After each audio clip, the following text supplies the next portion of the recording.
Picture this, you're at a dinner party and someone asks what you do. You say you own a porta potty rental company. The conversation dies immediately. Someone quickly changes the subject to literally anything else. Your bank account? Very much alive, to the tune of $60,000 a month.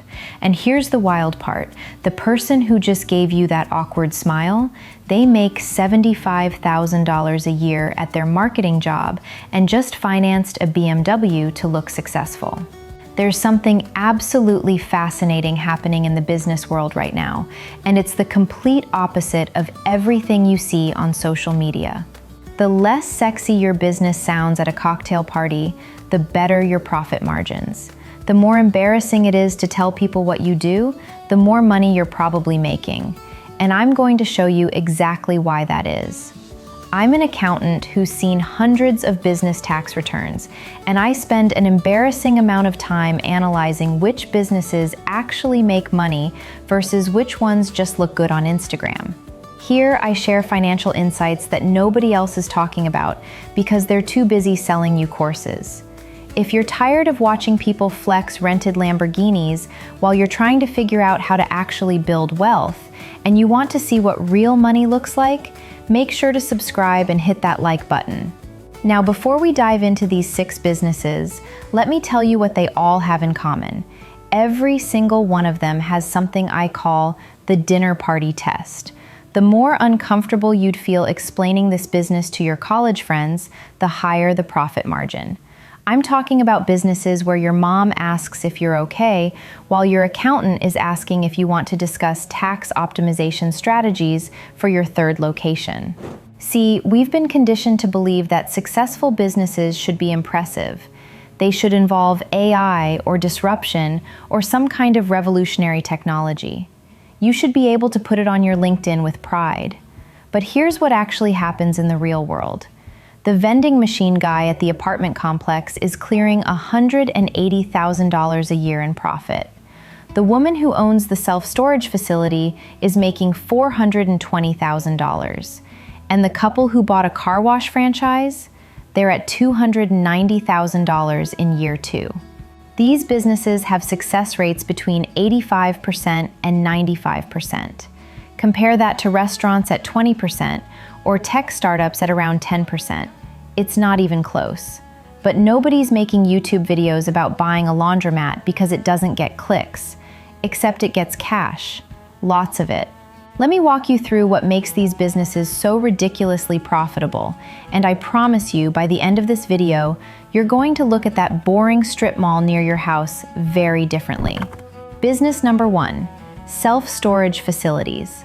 I know. You're thinking storage units? Really? But here's where it gets interesting. The average self-storage facility has a profit margin of 41%. That's insane. For context, Apple's profit margin is around 25%. You're beating Apple by running a building where people store their Christmas decorations. Here's why this works. People are terrible at getting rid of stuff. It's not a bug in human psychology. It's a feature for this business model. Someone rents a unit for just a few months while they're between houses. 5 years later, they're still paying $140 a month because the thought of dealing with all that stuff is more painful than the monthly charge. You've essentially created a subscription business, except instead of Netflix, it's their grandmother's furniture. The numbers are actually wild. A 50,000 square foot facility in a decent location can generate $500,000 to $700,000 in annual revenue. Your operating costs? Maybe $250,000 if you're hiring a manager and maintaining the property. You're looking at $250,000 to $450,000 in profit. And here's the kicker. Once it's built and rented out, you're spending maybe 10 hours a week on this business. Most of it is just checking that people paid their bill. But here's what most people completely miss about storage facilities. You're not really in the storage business. You're in the I'll deal with that later business. You're monetizing procrastination. And let me tell you, procrastination is recession-proof. Business number 2, laundromats. Yeah, I can feel you judging this one already, but stay with me here. The average laundromat generates between $30,000 and $40,000 per year per washing machine. A decent-sized location with 20 washers and 20 dryers, you're looking at $200,000 to $300,000 in annual profit after expenses. Here's the beautiful part. People need clean clothes. It's not optional. It's not a discretionary purchase. During the 2008 financial crisis, you know what businesses kept printing money? Laundromats. During COVID, when restaurants were closing and retail was dying, laundromats were considered essential businesses, because they are. And the economics are almost stupid simple. You're charging $3.50 for a wash that costs you maybe 70 cents in water, electricity, and detergent. Every single cycle is printing money. It's like having a small ATM machine in every washing machine, except it's legal and actually helps people. Now you might be thinking, but don't I have to sit there all day? No, that's the thing. Modern laundromats are 90% automated. Card readers, app-based payments, security cameras. You're checking in once a day, collecting cash from the change machine, maybe fixing a machine once a week. That's it. I've seen business owners run 3 laundromats while working a full-time job. Not easily, but it's possible because the business model is so simple. Clothes get dirty. People need to clean them. You provide the machines. Money goes in, clean clothes come out. It's not sexy, but it's reliable in a way that almost no other business is. Business number 3, and this is where it gets really interesting. Porta potty rentals. I know, you're making a face right now. Everyone does. But a single porta potty rents for $175 to $300 per month for construction sites, and about $150 to $200 per event. Your cost to service it may be $40 to $60 per visit, which happens once a week for construction sites. Do the math on 50 units out in the field. That's $8,750 to $15,000 per month in revenue. Your servicing costs are around $2,000 to $3,000 monthly. Add in truck payments, insurance, and storage, you're still clearing $4,000 to $8,000 per month in profit. Scale that to 200 units, which is totally doable in a mid-sized city, and you're at $16,000 to $32,000 monthly. That's $192,000 to $384,000 per year. And here's the thing nobody wants to admit. Construction isn't stopping. Events aren't stopping. Humans need bathrooms. The more uncomfortable this makes you feel, the more money is probably in it. Because guess what? Most people won't do it. That discomfort is your competitive advantage. It's a moat built out of social embarrassment. But here's where most people mess this up. They think they're too good for these businesses. They want to build the next app, the next disruptive platform. And that's fine. But while you're pivoting your startup for the 4th time, the porta potty guy is buying his 2nd rental property with cash. He's not posting about it on LinkedIn. He doesn't need to. Business number 4. Car washes, specifically the automated kind.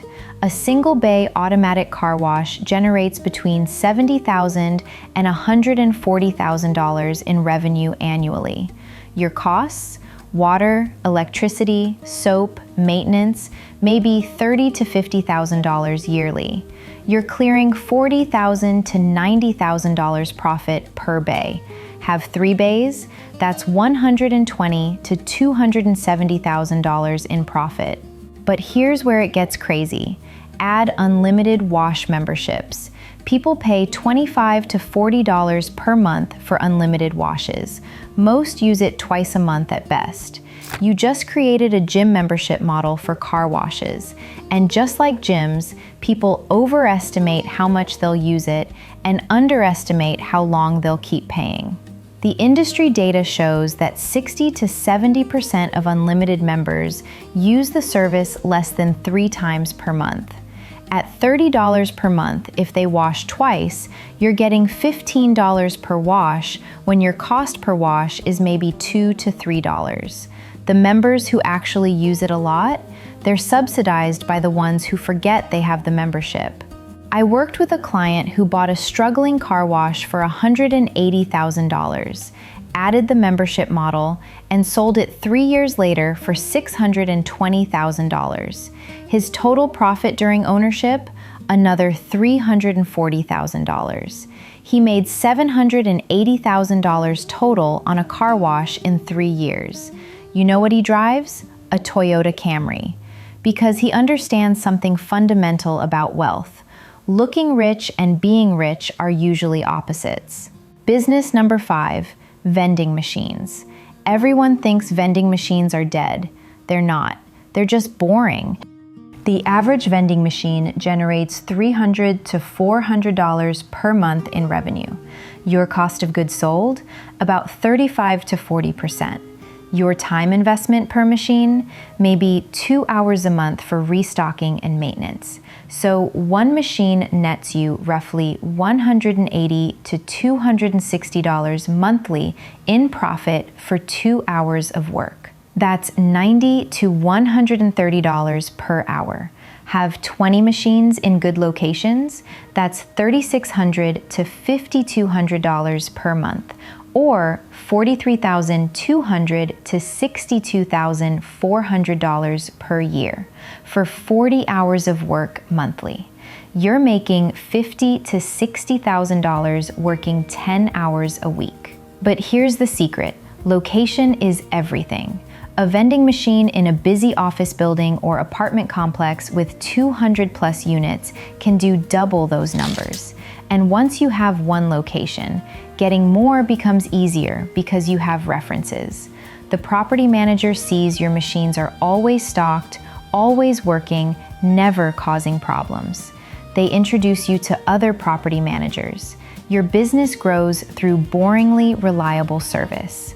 The beauty of vending machines is the cash flow. You're getting paid multiple times per day, every single day. It's not huge money per transaction, but the consistency is remarkable.